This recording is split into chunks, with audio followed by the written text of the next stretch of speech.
the big, beautiful bill that the president was talking about, because this has to do with taxes. This has to do with how you're going to be paying taxes moving forward. A lot of people didn't think this was going to get done.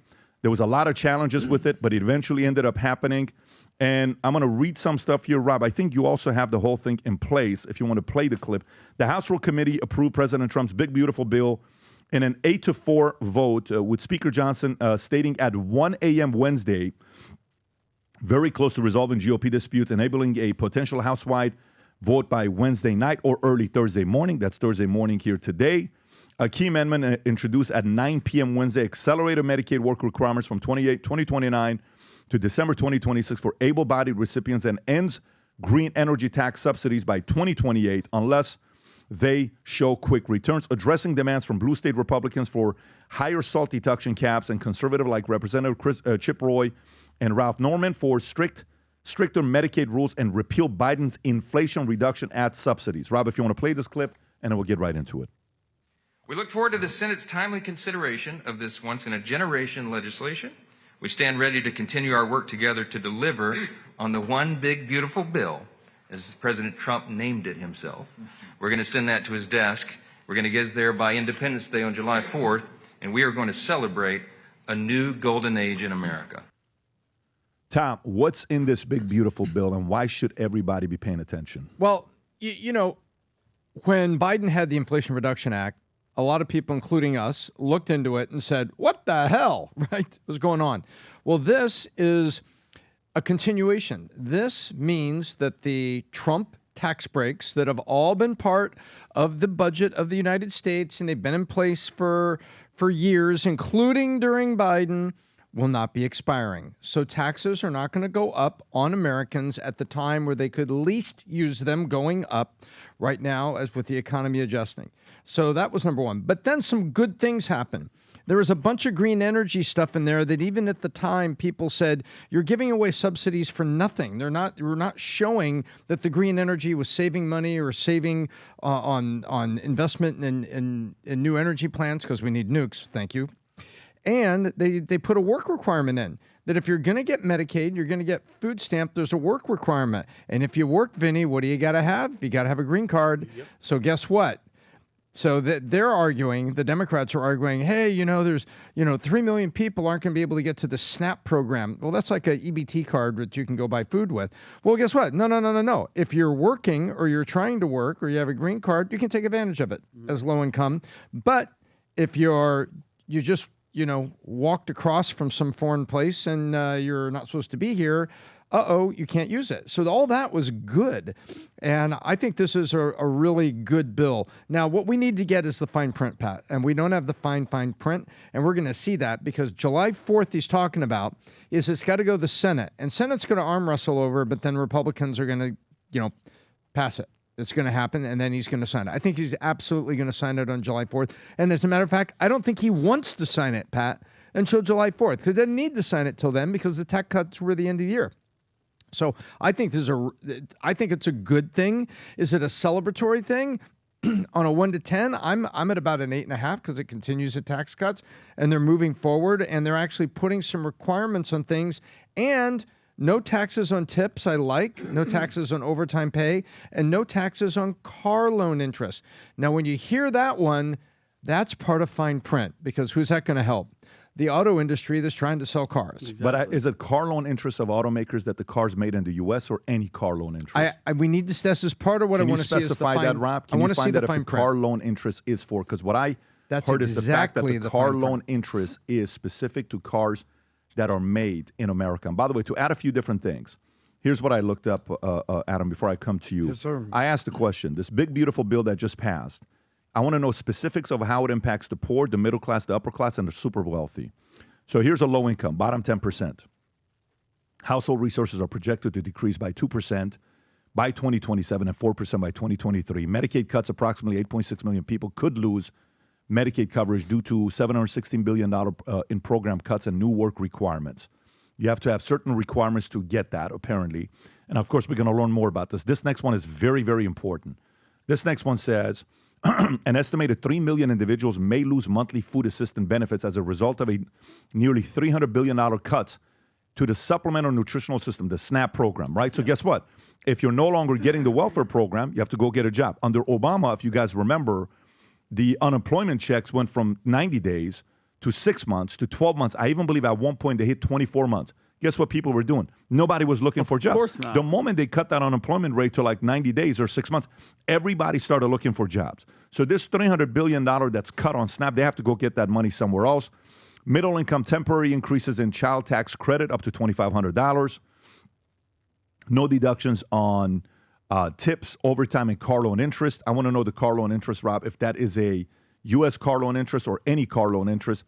And then there's a couple other things there. Elimination of federal subsidied student loan for undergraduates, potentially increasing higher education expenses. High-income individuals, top 10%. Household resources are expected to rise by up to 4% in 2027, primarily due to tax cuts. Extension of 2017 tax, Trump-era tax. Increased state and local SALT deduction up to $30,000. That's the cap. Creation of a $1,000 MAGA saving account for children. Creation of a $1,000 Make America Great Again saving accounts for children. Everybody born after 2024. Everybody born after 2024 gets a $1,000 MAGA savings account for children. That's sick. That's sick. Awesome. And it's tax advantage so that the parents can keep it and keep contributing. And as it grows, it's tax advantage. Go make some babies, but still have a job and don't rely on SNAP. Go make some babies and do it right. Oh, snap. Estate and endowment taxes, reduction in state and new taxes on large university endowments. And that's kind of what you have, extension of 2017 cuts, a couple other things that they had there, but that's pretty much it. Adam, your thoughts on this? I think Tom nailed it. It's going to be one beautiful bill, one big beautiful bill. And I think that's what's going to, good to see that Congress still exists, because Trump has just taken all the oxygen out of the room since he became president. Everything is going on with the Trump show. But this is going to pass, and I'll tell you why. Who controls Congress, and it's not even close? It's the Republicans. So how many congressional districts turned Democrat in this past election? I think it's 0. Everything went towards the right. Everything. So, the old conversation with Vinnie's best friend, Stephen A. Smith, it's a mandate. Not that kind of mandate, Vinnie. But everything is going to, you like that, Tom? Everything is going to pass because they control Congress. By the way, Congress, the House, they have, I think they're plus 8 seats, 220 to 212. In the Senate, they're up, I think, 6 seats, 53 to 47. This is going to pass, and it will probably pass exactly as Trump wants it on July 4th.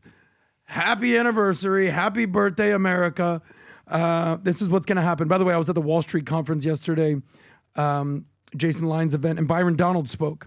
And he talked about this exact bill, this big, beautiful bill. And he said this. He goes, the Trump tax cuts that they passed in 2017? You know how I know that they're actually going to stay and how they're legit and why they're so good?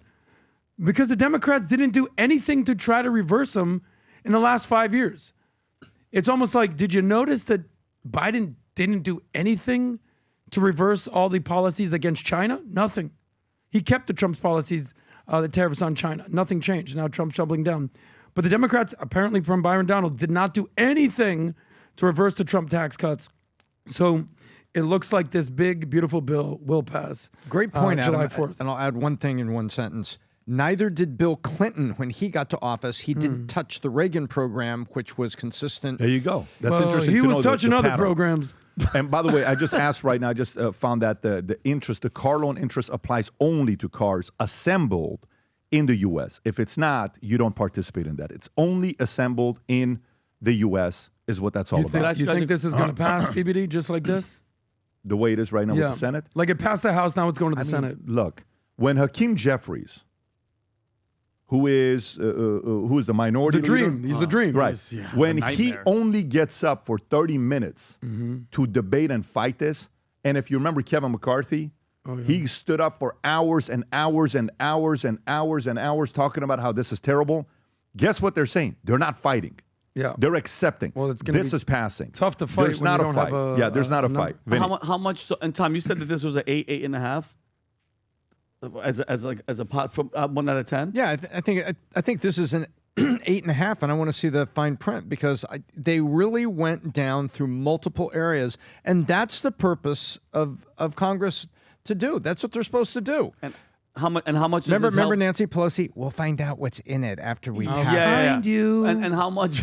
How much does this help towards a victory for the midterms? Because I mean, at the end of the day, that's what he's going listen, for. let me tell you how I work, Vinny. I'm a businessman. When on day 99, I gave it a C minus. I gave it a C minus on what's been done, not what's pending. As a salesperson or person that runs business, you have a lot of things that's going on. Unless if you close the deal, it's just a good idea. Yeah. Right? So today, from they're at C minus to where they're at, and they get this done by 4th of July, that C minus could be a B plus like this with everything that's going on. Headed towards an A minus, and then obviously it's getting there. And I think, by the way, I'm telling you this. I'm going to keep repeating this. I said this everywhere I go right now. I was on Jesse. I said this. I was on Benny yesterday. I said this. Brace for impact. 2026. If you haven't heard me say this already, President Trump turns 80 on June 15th next year. America turns 250 years old next year. World Cup is coming here. IPO market's going to open up. 2026 is going to be the most magical year to be living in America in our lifetime. Let me say it again. 2026 is going to be the most magical year you've ever lived in America in our lifetime. Again, 2026 will be magical because of everything that's coming together right now. It's very simple. We have the Vol Conference that's coming up. We do this once a year. This year, we're expecting 12,000 people there. Last year, we had 1,500 husbands and wives that were there. And one of the things the guys, the David consultant, they say a lot of people ask about, you know, how to balance this with family and the kids and all this other stuff. How do you do this? I said, listen, why don't we just do this? Why don't we just do a free webinar on family, how to be a killer in business without killing your marriage. And I said, I'm going to talk about all the mistakes I've made, okay? And we're going to talk about how we balance all this stuff together. So that picture they put together, for some of you guys that think that's really me with all those hands, it's not. Like it's just Goro great from job. Mortal Kombat. Shout out to our guys at Graphic Design. Rob, if you want to play the clip, go ahead and play the clip. You know what's scary for some people is they want to be a killer in business. They want to do a great job as an executive, as a CEO, entrepreneur, business owner, but they don't want to kill their marriage. So how do you balance that out? You want to go make all the money, travel, win for your family, but you want to stay married. You want to have good relation with your kids. You want your kids to still want to see. How do you do this? There's 4 things, by the way. You ready? Write these down. Number 1, you're allowing your family and friends make you feel guilty for your vision, which is going to create resentment towards them. You don't want that. Number 2 is you lack clarity on the vision. You don't really know what you're doing it for. So work-life balance is a question that comes up for people that are not clear of what they want to do. They haven't had the conversation with their family. Number 3 is the concept of being intentional with the time you're spending with your family. And number 4 is maybe you're just looking for an excuse to not work that hard because your family's not bothering you. You're just looking for it. This concept of work-life balance comes up every single day with people who ask me this question. On June 11th, I'm hosting a free webinar for 1 hour to talk about work-life balance with the people that don't have the answer to the questions there, just like I didn't have it at that time. I'm married now with 4 kids, running all these businesses. Some days you feel like you don't know what the hell you're doing. All I'm gonna do is share with you mistakes I've made and things that are working for me. So if it's important to you, get registered, tell your wife, your husband, get everybody on together to listen up. We're gonna go through it for 1 hour again on June 11th. Register because it's limited seating on this webinar. I'll see you there. Come join us, guys. June 11th, 12:30. Put it in your calendar. By the way, I may have my wife and one of my kids maybe join me as well. Rob, what is the website for them to go register for this free webinar? VTwebinar.com. VTwebinar.com. We have limited to 3,000 seats, so just make sure you go get registered. Again, VTwebinar.com. Can I say one thing about this? Of course. Because you've done how many webinars? I mean, the last. I've done a lot of webinars, Yeah. but we've never done a webinar on this. This has been coming up a lot the last 6 In to my 12 opinion, months. based on the conversations I have with everyone out there, this actually might be the most important webinar you've ever done. I'm in the process of figuring it out. I'm in the process of learning this stuff, but I can't wait to have this one with you guys. Well, you know the secret. We're going to have a lot of fun with this. If you enjoyed this video, you want to watch more videos like this, click here. And if you want to watch the entire podcast, click here.